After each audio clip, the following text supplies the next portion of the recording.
Mesdames, Messieurs, bonsoir. Nous revenons pour la seconde partie du journal de la campagne électorale pour les législatives du 1er juillet prochain. C'est sous la supervision du Conseil national de régulation de l'audiovisuel CNRA. Et nous démarrons cette seconde partie avec la déclaration de la tête de liste du parti Taxawu Askan Wi. Il s'agit de Ndella Diouf. Sénégal, maa ngi leen di nuyu man Ndella Diouf bu Taxawu Askan Wi.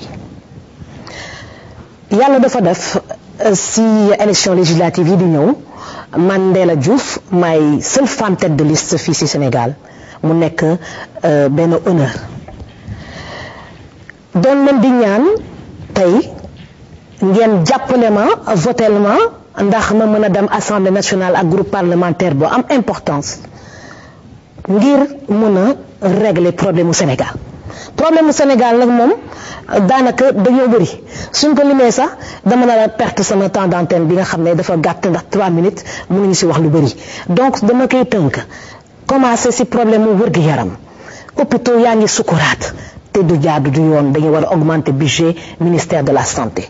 Éducation dafa am problème grève yi ñëpp ko gis ñëpp koy dund budget éducation nationale dañ ko war a yokk pour mën a décentraliser l'éducation préscolaire scolaire ak universitaire formation professionnelle bi nga xam ne dañ ko war a gën a renforcer pour régler le problème de l'emploi des jeunes loolu dinañ si taxaw thème pour mën a régler le problème de l'emploi des jeunes. L'énergie solaire dafa am problème fii délestage yi métti na suñ ko bëggee régler il faut que ñu développer énergie solaire bi nga xam ne yàlla moom moo ñu wërsëgee naaj 365 jours ci année bi dañ ko war a développer. loolu su weesoo dinañ fexe ba xeex la communication la téléphonie fexe ba jokkoo bi yomb jokkoo bi ci tali jokkoo bi ci avion jokkoo bi ci transport aérien ci autorail jokkoo ci téléphonie ndax dañ ko war a yombal pour mu accessible à tous.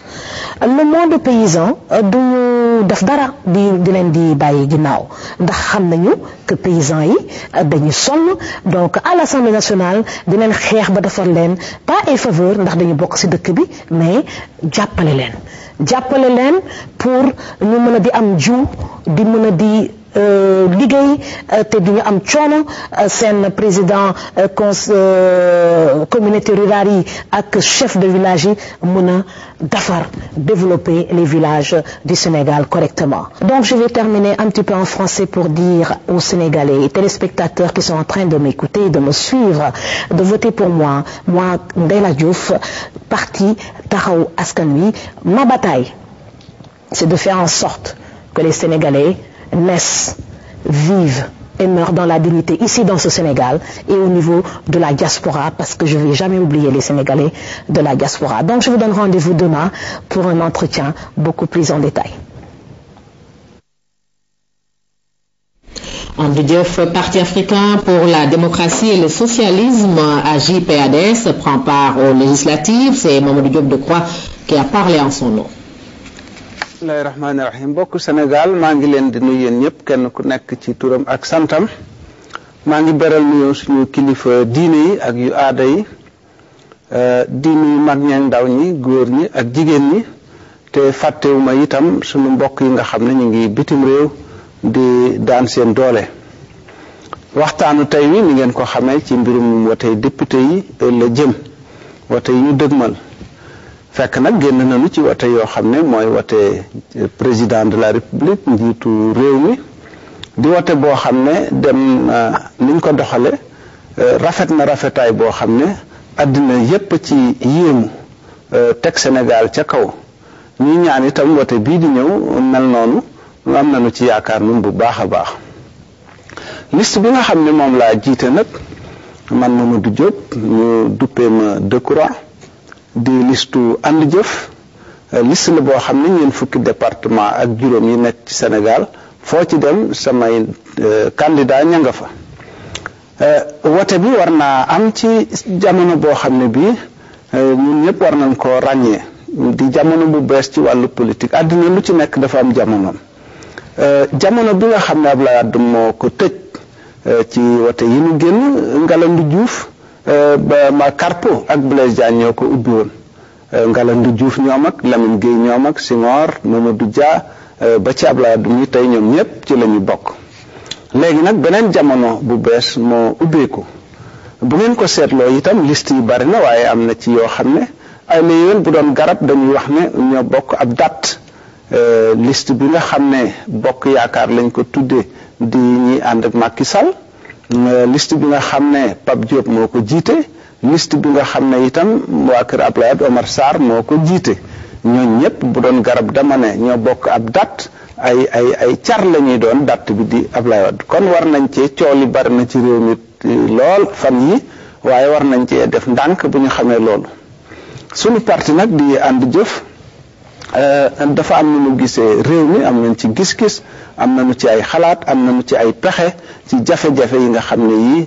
moo fi nekk moo tax ñu foog ne bu fekkee woteel ngeen noo ngi leen koy ñaan carte yi bu ngeen nu woteelee ànd jëf defe nañ ne dina am taxawaay boo xam ne bu wér lay doon dina noon gàllaaj ci Sénégal bu loolu paasee nag dañuy wax itam ne wote bii di ñëw ñenn ñi dañuy wax ne joxe bopp rocc làmmiñ waree su ko def kon nañ woteel ñi fi ne waaye yaakaar naa itam bu ñu nee bëgg a doon buur doon bu mu itam war nañ koo moytu yaakaar naa loolu yépp ay mbir la yoo xam ne jar naa bàyyi xel. Djibo Leyti Ka dirige la liste de l'Union pour le renouveau démocratique URD. Il a fait sa déclaration dans les studios de la radio-télévision sénégalaise. Je vous propose de l'écouter. Assalamu alaikum wa Sénégal ci biir ak ci biti sant yàlla moo ñu war ndaxte 25 mars bi passé tàbb nañu sunu président sunu njiitu réew commencé liggéey yaakaar naa yàlla ki élection di ñëw député pour député dina am jàmm ak salaam parce que moo baax si réew biir camp bi ñëw incha allah te ne URD na waxtaan askan bi ci monde rural bi mbéy mi càmm gi napp gi école bi ak liggéey xale yi xëy xale yi moo tax kenn dëgg sunu ñaaw sunu gémmiñ ci biir campagne bii di ñëw mais bu ñu fàtte mukk gouvernement du assemblée dafa wuute seen ñen def benn pañe dañ ko rek tôt ou tard te loolu war dafa dañ ko war a moytu équilibre de pouvoir moo war a am Sénégal pour dama sax suy faw moo tax yooyu day xaddi du dellu gannaaw dana continuer encore di xeex pour dama sax suñu biir réew pour que jamais ku ñu fàtte dama moo gën a baax lépp suñu woonoo li mooy suñu bulletin Sénégal bandira mi sàmmi woon foofu Sénégal ndeer Sénégal booba yettere Allah foti en sabu 25 mars pass ɗo en cuuma jiit hooreji men commission mo liggéey mais mbeɗa yakori Allah o élection garo pour député du Sénégal ma Allah wallu Sénégal ɗum wona jamm ak salam ɗum taki mbiɗa doodi Allah mbasoyiji jamais nder kawo garowo mbiyen fellide joomam ɓe min gondi fof min haalda leydi fof ndemu ndi gaynaka la pêche awa école e liggéey suwab ɗum taki mi hattaka boni janta e goto inta e goto d'ailleurs programme URD moye loolu mais ɓe ciwdi fof assemblée wona gouvernement hene serti ɗum taki mbiɗa cori Allah mbanɗen yejjiɗen gueɗe son jiɗma poccode moom fo pañe goto towta mo an micci ɗum taki URD haɓata sawta tant que la politique continue URD ma wat feere démocratie Sénégal hay goto won ɗum jakku ɗum woni bitte URD jarama.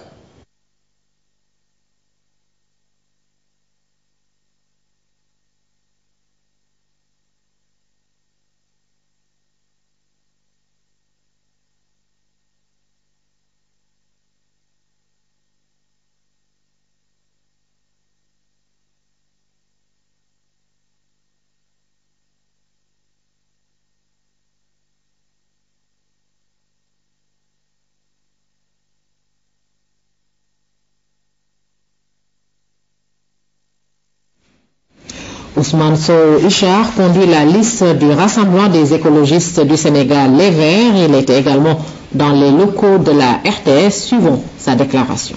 Le Rassemblement des écologistes du Sénégal, les Verts, est un parti de proposition portant un projet de société. Ce que nous voulons, c'est construire un Sénégal démocratique avec un cadre de vie placé sous la férule permanente de l'éco-citoyenneté en partage et mis en œuvre par des citoyens informés, formés, éduqués à la citoyenneté active comme force de transformation sociale et comme élément vivifiant indispensable à l'émergence d'un Sénégal vert, divers et solidaire, respectant l'environnement, la démocratie et les droits humains. Les valeurs que nous défendons reposent sur les 4 solidarités écologistes fondamentales. Solidarité avec la nature, les animaux et le système écologique, solidarité avec les générations futures, solidarité avec tous les peuples du monde, solidarité enfin avec tous les habitants de notre pays menacés par la précarité, la pauvreté et l'exclusion. En vérité, l'écologie politique est et reste essentiellement le culte de l'amour de tous les vivants et de tous les éléments constitutifs de l'écosystème global, tel qu'il est connu et pratiqué dans nos cultures traditionnelles depuis la nuit des temps. Car en définitive, on ne protège que ce que l'on aime et on aide à se développer que ce que l'on aime. C'est ce que nous ont enseigné les saintes écritures de toutes les religions révélées, et en particulier le premier de tous les écologistes du monde, quand il disait aux hommes en leur confiant la terre, « Aimez-vous les uns les autres comme moi-même je vous ai aimé ». Jésus de Nazareth. Cette séquence reprise dans le Saint-Coran fonde le code humaniste de base, sans lequel point de relation de respect, de considération et de solidarité entre les hommes. Chers amis, le combat que nous menons pour un développement durable de notre pays passe irrémédiablement par la construction d'une nouvelle citoyenneté plus critique, plus exigeante, plus responsable, donc plus active, comme force de transformation sociale.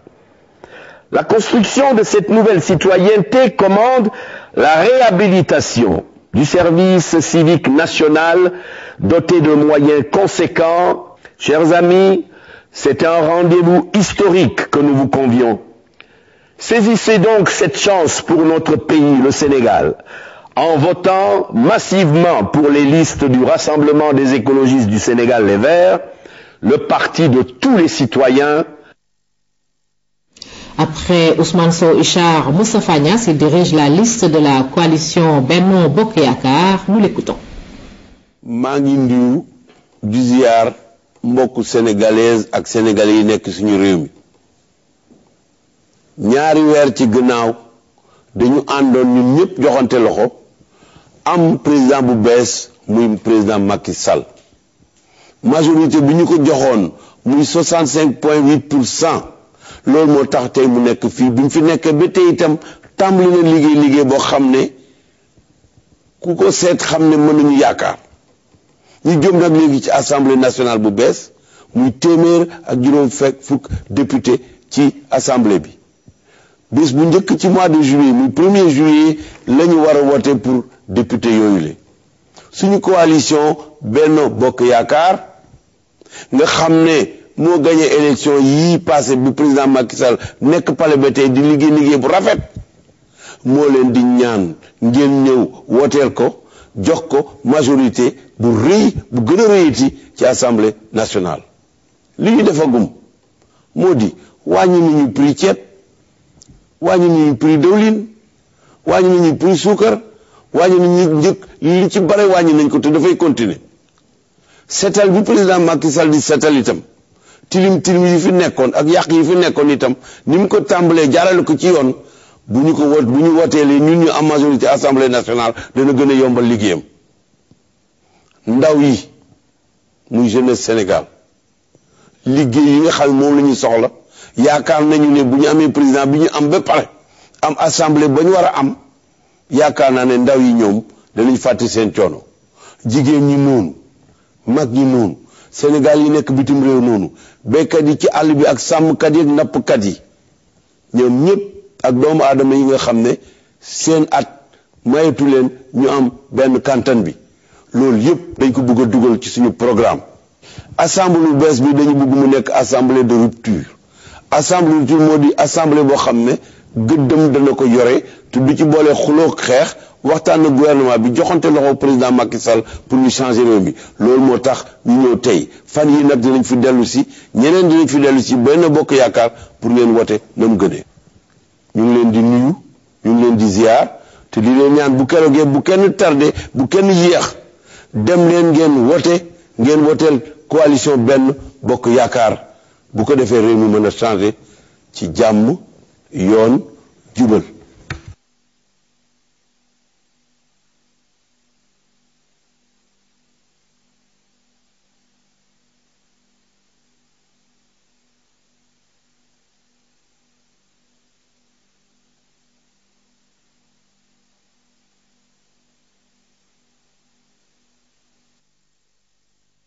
Voilà, Oumar Sarr est tête de liste du Parti démocratique sénégalais. Il était également dans les studios de la radio-télévision sénégalaise. Suivons sa déclaration. Sénégalais.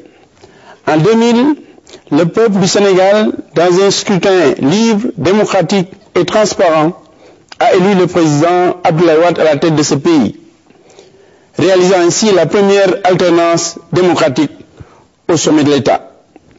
Dans les mêmes circonstances de transparence, de démocratie et de liberté, les Sénégalais ont à nouveau élu, en 2012, un nouveau président de la République, parachevant notre système démocratique porté aux meilleurs standards internationaux. Nous sommes tous fiers d'avoir chacun, en ce qui le concerne, contribué à hisser notre pays au rang de des grandes démocraties. La nouvelle majorité politique a déjà entre ses mains la présidence de la République, le gouvernement et la plupart des grandes communes de ce pays. À peine élu, alors qu'il est attendu sur le quotidien des Sénégalais, le nouveau président menace, harcèle, procède par voie de fait, par violence, et agresse les citoyens d'égale dignité que nous sommes. Il use également d'une intolérable brutalité contre l'ancien président de la République dans le but de consolider son pouvoir et anéantir toute forme d'opposition. Il doit être révolu, et il est révolu, le temps où le président de la République était un monarque au pouvoir presque absolu et divin. Seul un équilibre des différents pouvoirs est à même de permettre à notre démocratie devenue majeure de respirer. Nous demandons aux Sénégalais, aux Sénégalaises, un grand élan de clairvoyance et de porter le suffrage sur la liste du Parti démocratique sénégalais. Notre parti a incontestablement en 12 années beaucoup transformé ce pays et posé les jalons d'une économie orientée vers l'émergence. Nous voulons, pour l'intérêt des populations, maintenir et même accélérer la cadence des transformations économiques, infrastructurelles et sociales. Pour cela, nous devons avoir la majorité à l'Assemblée nationale. Nous le pouvons. Nous avons hissé le drapeau du Sénégal sur toute l'étendue de notre territoire, parachevant notre indépendance. Au cri de ralliement, le Sénégal d'abord dans une Afrique unie. Nous devons dire non, tous ensemble, aux actes qui annoncent le retour du vieux et hideux démon du néocolonialisme. Vive le Sénégal! La campagne électorale a bien démarré. À la coalition Leral y prend part. Sa liste est dirigée par Maître El Hadji Diouf. Nous l'écoutons. La coalition Leral, composée du PAS, de Cheikh Djibril May, du BDASL, du docteur Bassirou Fall, du PTP de Maître El Hadji Diouf, de la correcte convergence des ouvriers pour la restauration de l'égalité et des chances pour tous, du colonel Niang, avec l'opérateur économique Moustapha Tall, demande les suffrages des Sénégalais pour une prise en charge de leurs préoccupations à l'Assemblée nationale. La coalition Leral ne veut plus, et le Sénégal aussi ne veut plus, d'une Assemblée nationale aux ordres. Une Assemblée nationale avec une majorité écrasante au service de l'exécutif. Nous l'avons vécu. L'actuel président de la République, Macky Sall, a été exclu de l'Assemblée, de même que ses camarades Mbaye Ndiaye et Moustapha Cissé Lo. Donc plus jamais cela. Nous ne voulons plus aussi. Nous ne voulons pas qu'on utilise l'Assemblée pour recycler d'anciens premiers ministres et d'anciens ministres qui ont peur d'être arrêtés et qui veulent se réfugier à l'Assemblée pour obtenir une immunité parlementaire. Enfin, nous voulons donc une Assemblée nationale au service exclusif du peuple sénégalais. Et vous savez que la coalition Leral offre toutes les garanties. Son leader, M. El Hadji Diouf, a donné les preuves, les garanties au peuple sénégalais. Comment un député doit se comporter. Kon li ñen di ñaan mooy ngeen voteel Leral bi fi nekkal askan bi. Voteel liste gouvernement mooy gouvernement moom Assemblée nationale moom Conseil des ministres. Kenn du kaas kenn du poser problème bi. Voteel ñi nekkoon ci nguur gi te ñu jëlee leen fi mooy fexe ba ñoom kenn du leen tëj kenn du leen topp. Voteel Leral nag moo ñu leeral liggéey bi dimbal askan bi jàppale ko taxawal ko ndax Sénégal jëm kanam.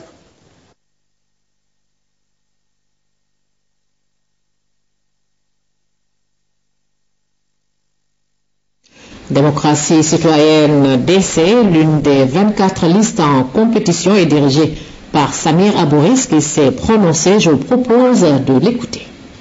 Chers compatriotes sénégalais, mbokki Sénégal, maa ngi leen di nuyu di leen sant di leen baalu àq ci jotaay bu mel nii ba ngeen xam ne tey bàyyi ngeen seen itte yépp pour ñëw déglu ñu ñi nga xam ne dañuy dem ci campagne électorale législative. Les crises multiformes que nous vivons a conduit démocratie citoyenne. Parti la boo xam ne yàlla dafa def ma jiite ko te mu nekk ci ñeent fukki diwaan yi ak juróom ci biir réew bi. Suñu parti dugg na ci réew bi ba introduire nañu benn politique boo xam ne dañ koy tudde ñun un principe de réalité dañuy doxal dëgg. Projet la boo xam ne dafay joxe priorité à la justice sociale, au travail maanaam liggéey bi, à la solidarité et qui fonde la vie publique sur un socle nouveau de valeurs morales. Depuis 50 ans, vous avez subi les injustices et les échecs des politiques proposées. Explosion du chômage, amputation du pouvoir d'achat, abandon des services publics comme l'éducation et la santé, privilèges pour quelques-uns et sacrifices pour le plus grand nombre, montée des violences, oubli de la morale publique, pauvreté, précarité. Toutes les solutions, maanaam lépp lu gouvernement yi weesu jéem nañ ko taxawal ci biir réew mi dañu daanu. Loolu moo tax nasaraan dafa wax ne solution yooyu la ñoo indi inégalité yi ci biir réew bi ak li nga xam ne réew bi amel na ko ci bor bitim réew. Mais la vraie dette de notre pays n'est pas celle qu'il doit aux bailleurs de fonds. La vraie dette est celle que notre pays a contractée envers les générations passées. et dont il doit absolument s'acquitter pour les générations futures. Parvenu au pouvoir, la coalition victorieuse de la dernière élection présidentielle tranche de tout et ne dirige de rien. Elle est partout et nulle part. Démocratie citoyenne entend garder intact son droit de critique et en user chaque fois que l'intérêt supérieur des populations et le fonctionnement régulier des institutions se trouveront menacés. Mobilisons-nous pour la République, son honneur, sa grandeur, au nom de tout ce qui fait une nation.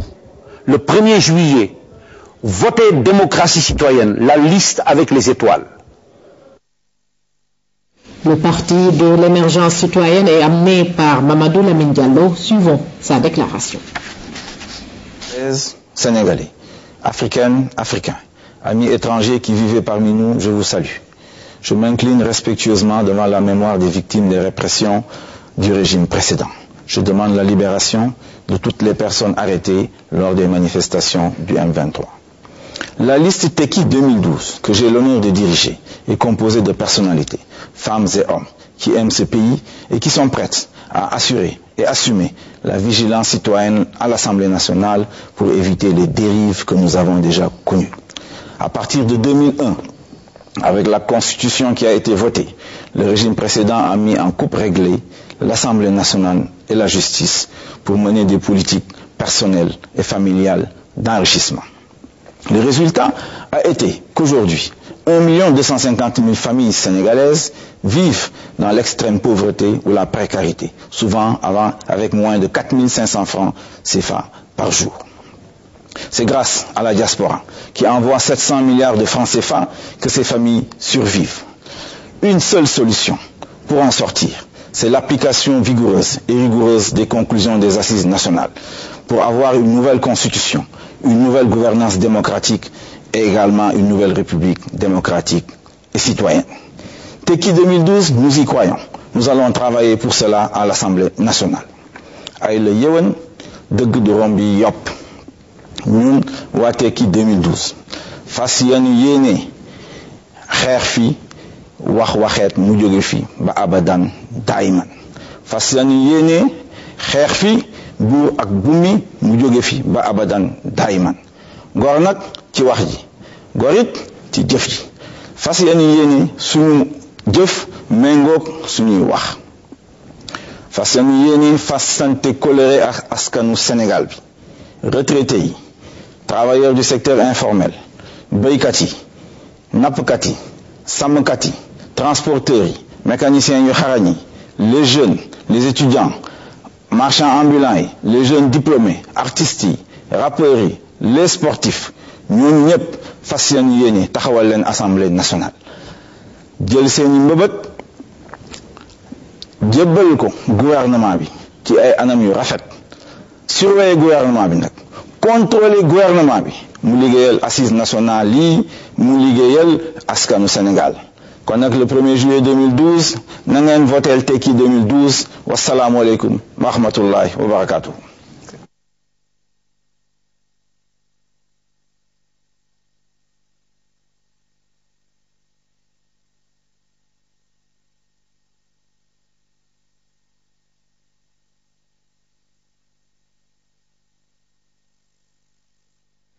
Sokhna Dieng Mbacké a fait sa déclaration. Elle est tête de liste du Parti pour la vérité et le développement PVD.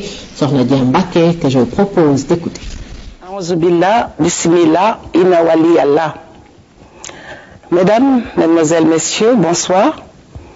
Permettez-nous tout d'abord de rendre grâce à Allah, le Tout-Puissant, de prier sur notre vénéré prophète Mohammed, paix et salut sur lui, sur sa sainte famille, sur ses valeureux compagnons, sur son incomparable serviteur, Cheikh Ahmadou Bamba Khadim Rassoul. Que Dieu l'agrée dans sa grâce infinie et le comble de ses bienfaits. Jërëjëf Borom Touba.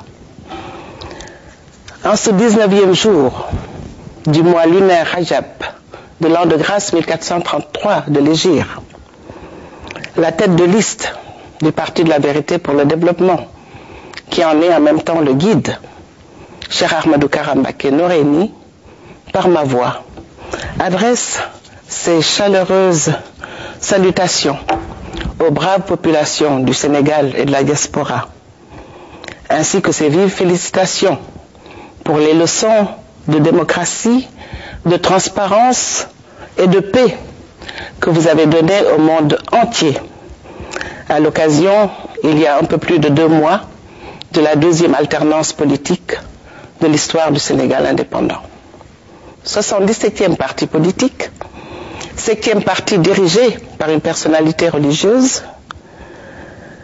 le PVD ou Hizboul Haq, vieux de 8 ans, participe pour la première fois à des joutes électorales. 4e parti a déposé ses listes au soir du 30 avril. Notre parti est 22e dans l'ordre de passage du tirage au sort du Conseil national de régulation de l'audiovisuel.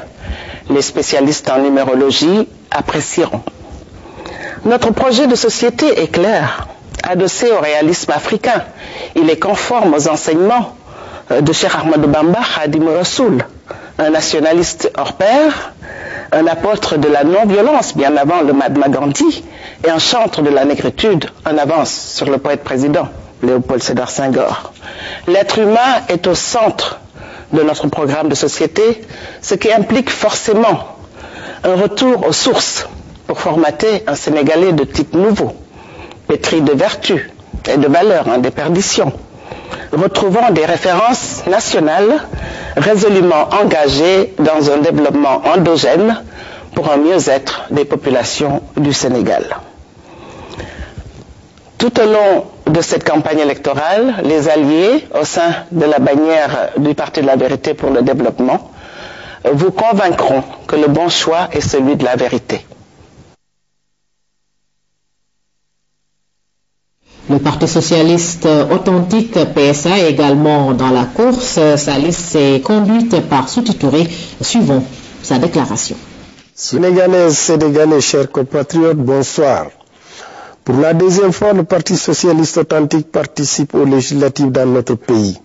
Ce qu'il pense et veut de la future Assemblée nationale, c'est une législature de consolidation de l'état de droit et de démocratie réelle, de promotion d'une société de justice et de solidarité effective, de rayonnement de notre pays à l'extérieur. Chers compatriotes, vous allez donc procéder au choix de ceux qui auront l'insigne honneur de siéger dans la future Assemblée nationale. Les élections prévues à cet effet pour le 1er juillet 2012 se tiennent dans un contexte particulier, marqué d'une part par l'alternance démocratique intervenue pour la 2e fois au sommet de l'État et d'autre part par l'application pour la première fois dans des élections pareilles de la loi sur la parité homme-femme. À l'analyse de ces changements majeurs, qui ont conféré à notre système démocratique une crédibilité et un prestige unanimement salués dans le monde, le Parti socialiste authentique et son allié, l'Union démocratique des forces progressistes et patriotiques, pensent que nous sommes au commencement d'un cycle politique nouveau, qui rend désormais possible les transformations et redressements souhaités par notre peuple. Chers compatriotes, c'est dans cet état d'esprit que nos candidats réunis sous la bannière du PSA, affichant donc notre identité socialiste sans label de circonstance ni d'emprunt, habités par les mêmes soucis et partageant la même conception de l'action politique, se présentent à vous pour solliciter votre confiance. Nos candidats ont conscience des difficultés auxquelles notre pays est confronté, conflits persistants de la Casamance, crise récurrente du système scolaire. Nos futurs députés seront donc aux côtés des pouvoirs publics pour la résolution durable de ces crises pour lesquelles il nous paraît urgent d'organiser la volonté et la mobilisation de la nation tout entière. Nous constatons avec une profonde inquiétude la dégradation dangereuse de la situation sécuritaire dans l'espace CEDEAO. Nos députés apporteront leur soutien énergique à toutes les initiatives des parlements nationaux et communautaires pour le retour de la paix dans notre sous-région. Les élus du PSA s'engagent à entretenir et à densifier les missions et les relations de contact et de proximité avec les populations population des villes et des campagnes. À cet égard, les députés du PSA accorderont aussi une attention prioritaire aux sujets touchant notamment à la situation du monde rural, au développement des régions périphériques, à la promotion des jeunes, des artisans, des handicapés, des artistes et des personnes du troisième âge, à l'élaboration dans le domaine du secteur de l'économie sociale d'une loi cadre pour harmoniser les actions des GIE, GPF, coopératives, mutuelles, ONG. Les députés du PSA s'appliqueront avec rigueur à assurer une bonne information du gouvernement sur la réalité des situations que vivent les populations et à faire remonter leurs attentes. Voter PSA, c'est voter pour une législature de responsabilité, pour un Sénégal de paix et de progrès. Et nous terminons avec la déclaration de Serigne Khadim Thioune. Il a parlé au nom du mouvement patriotique du Sénégal, FAHAS. Sénégalaises, Sénégalais, bonsoir. Mes chers compatriotes, le 1er juillet 2012 peut, si vous le voulez, être le début d'une ère nouvelle par la mise en place d'une Assemblée nationale nouvelle. Une Assemblée nationale de rupture. Chers compatriotes, c'est à cette grande ambition que vous invite le mouvement patriotique du Sénégal, FAHAS. FAHAS pour élaguer toutes les antivaleurs qui gangrènent notre pays et qui ont nom corruption, concussion, népotisme, pour ne citer que cela. FAHAS pour rendre notre pays propre et attractif et lui baliser la voie du développement économique, social et culturel. Cette nouvelle législature, nous voulons l'inscrire dans une dynamique de changement et de rupture, par une réelle prise en charge des véritables aspirations du peuple sénégalais. Comme tout le monde le sait, les chantiers à entreprendre sont nombreux, tant les attentes populaires sont immenses et insatisfaites. De l'éducation à la santé en passant par l'énergie, l'aménagement du territoire, la justice, la satisfaction des besoins en eau, l'agriculture, la pêche, l'élevage. Pour ne citer que ces domaines, des efforts restent à faire. Nous sommes conscients de notre rôle d'impulsion, de contrôle et de suivi de l'action gouvernementale, mais surtout d'alerte et de veille pour analyser et voter des lois qui garantissent le mieux-être de nos chers compatriotes. Nous considérons comme une priorité nationale la mise en place d'un dispositif de concertation et de dialogue pour une solution définitive du conflit en Casamance. Mes chers compatriotes, l'heure du véritable changement a sonné avec l'élection à l'Assemblée nationale de députés de type nouveau, défenseurs de vos droits et valeurs, mais également sentinelles vigilantes pour la satisfaction de vos immenses besoins. Voter la liste FAHAS, c'est voter pour l'avenir et les véritables changements afin de placer notre cher pays sur les rampes du développement. Je vous remercie et vive le Sénégal. C'est fini pour ce soir. Demain, un autre journal de la campagne électorale. Merci de votre aimable attention.